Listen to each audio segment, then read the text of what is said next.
இந்த பட்டாபிஷேகான ராஜகுமாரனை 4 வீதியிலையும் அழைச்சின்னு வர வழக்கம்.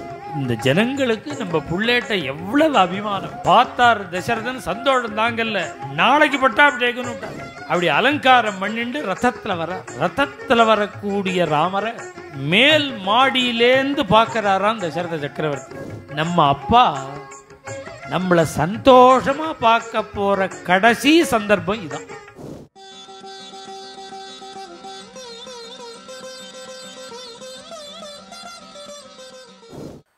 சர்வான் தேவான் நமஸ்யந்தி ராமஸ்யார்த்தே மனஸ்வினா. அப்படி பிரார்த்தனை பண்றோம் நாங்க எல்லாரும். ஏன் தெரியுமோ, அத்தனை குணங்கள் இருக்குவோம் புள்ளேட்ட. பகவோ நிருப கல்யாண குணா. நான் ஏதோ 1 2 சொல்றேன், இதான் நினைச்சுக்க கூடாது. அந்த அந்த ராமருடைய என்சான் உடம்புல இத்தனை கல்யாண குணங்களும் தொங்கறதான். எனக்கு இடம் வேணும், எனக்கு வேணும். நாமெல்லாம் குணத்தை ஸ்வீகாரம் பண்ணிக்கணும். குணங்கள்லாம் ராமன்ட்ட கெஞ்சறது. குணாஹா புத்திரஸ்ய சந்திதே. எங்களுக்கு ஒரு ஆசை, ஜனங்கள் பிரஜைகள் சொல்றார், எங்களுக்கு ஒரு ஆசை. என்ன ஆசைனா, இச்சாமோகி மகாபாகும் ரகுவீரம் மகாபலம் கஜேன மகதாயாந்தம் ராமம் சத்ராவிருதான்.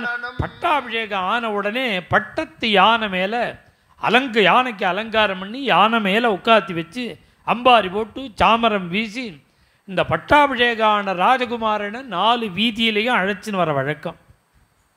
அது மாதிரி ராமனையும் அழைச்சின்னு வருவேள். அதில் ஒரு காரியம், இச்சாமோகி மகாபாகும் ரகுவீரம் கஜேன மகதாயாந்தம்.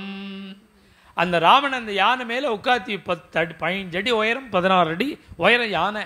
அது மேலே ராமன் உட்கார்ந்துருக்க அந்த கொடை பிடிப்பான் நான் பின்னாடி சுவாமிக்கு. அந்த சுவாமிக்கு புறப்பாடும் போது பிடிக்கிறா பாருங்க, அதுக்கு ஜாலர்னு பேர். சுற்றி தொங்கும் தோரணம் மாதிரி அது இப்படி டைமண்டாக இருக்கும். அந்த கொடை பிடிக்கிறவனை விட்டு தூக்கி பிடிச்சிட சொல்லக்கூடாது. தூக்கி பிடிச்சா ராமனுடைய திருமுக மண்டலம் முழுக்க தெரியும். அப்படி தெரியக்கூடாது. சத்ராவிருத்தானனம். அந்த கொடையை சாச்சு பிடிக்கணும், கிராஸாக பிடிக்கணும். கிராஸாக பிடிச்சா அதில் உள்ள டைமண்ட் முகத்தை மறைச்சிடும். அந்த டைமண்டாக இருக்க அதோட இடுக்கு வழியாக தான் நாங்கள் ராமருடைய திருமுகத்தையே பார்க்கணும். பூர்ணமாக பார்க்கக்கூடாது. ஏன் பார்க்கக்கூடாதுன்னு, அங்கே கண் வெச்ச கண் வாங்காமல் இந்த 1,00,000 பேர் ராமனை பார்த்துட்டா இந்த கண் திருஷ்டி வந்துடுதுன்னா என்ன பண்ணுறதுன்னு பயந்துண்டு ஜனங்கள்லாம் சொல்கிறான். நாங்கள் பார்க்க முடியாட்டாலும் பரவாயில்ல, எல்லாரும் பார்த்து அதில் எந்த கண்ணு கொல்லி கண்ணோ ராமருக்கு ஏதாவது வந்துவிட்டா என்ன பண்ணுறது. ராமம் சத்ராவிருதானனம். அப்படி நீங்கள் ராமன் அந்த குதிரை அந்த யானையில் ஏற்றி ஊர்வலமாக அழிச்சுன்னு வரணும். ஒரு சுத்து வேலை போதும் 4 வீதியும். அது மாதிரி பண்ணக்கூடாது. கஜேன மகதாயாந்தம். அந்த அந்த ராமனை நாங்கள் போரும்னு சொல்கிற பரிந்தும் 4 வீதியிலையும் போயிட்டே இருக்கணும், பிரதட்சணம் பண்ணிகிட்டே இருக்கணும். எங்களுக்கு பார்த்தது போரும்னு தோணாது. மகதாயாந்தம் ராமம் சத்ராவிருதானனம். உடனே தசரத சக்கரவர்த்திக்கு இந்த ஜனங்களுக்கு நம்ம புள்ளேட்ட எவ்வளவு அபிமானம். இந்த அபிமானம் தானே முக்கியம்.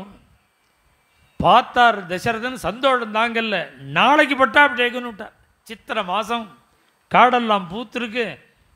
புஷ்யேணஜித்.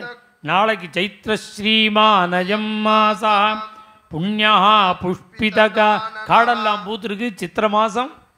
நாளைக்கு பட்டாபிஷேகம், யுவராஜ பட்டாபிஷேகம். அதுக்குள்ள ஏற்பாடுகள் எல்லாம் நடக்கட்டும் அப்படின்னு சொல்லிட்டு இந்த விஷயத்தை ராமருக்கு சொல்லி அனுப்பணுமோனோ உடனே சுமந்திரனை விட்டு போய் சுவாமி அழிச்சினுவான்னு விட்டார். ராமர்கிட்ட சொல்லணும், சுவாமி அழிச்சினுவான்னு விட்டார் தசரத சக்கரவர்த்தி. இந்த சுவாமியை கூப்பிட்ட உடனே சுவாமி கிளம்பி விட்டார் அப்பாவை பார்க்க.